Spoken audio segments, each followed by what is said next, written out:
টানা দুদিনের বৃষ্টির পর আজকে বৃষ্টি কিছুটা বিরতি দিয়েছে আমাদের। আর যদি বিরতি আজ না দিত, আমাদের যে কী অবস্থা হতো, জনজীবন নাজেহাল জবুথবু হয়ে ঘরে বসে আছি।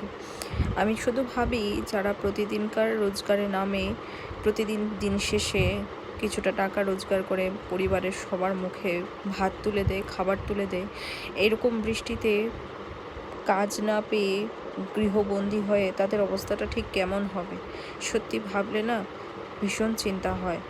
তো তাই জন্য ভাবছিলাম সব কিছু যেন ঠিক হয়ে যায় খুব তাড়াতাড়ি, কারণ কোনো কিছুই অতিরিক্ত ভালো না। আগরতলার ওয়েদার এখন অনেকটা চেরাপুঞ্জির মতোই হয়ে গেছে বলা যায়, কারণ এই যে মাসগুলোতে এত তাড়াতাড়ি এত বৃষ্টি আমরা কমই দেখে থাকি। জুন জুলাইয়ে হয় কিছুটা বৃষ্টি, কিন্তু কালবৈশাখীর ভাব করে যে এত বৃষ্টি আমি এর আগে খুব কম দেখেছি, এবং দেখেছি করে মনে হয় না আমার। যাই হোক, আগরতলার ওয়েদার এখন ভালো হলেই হয়। আজকে বেশ রোদ উঠেছে, তাই আমি সমস্ত কাজ সেরে গাছেদের পরিচর্যায় কিছুটা সময় দেব আজ।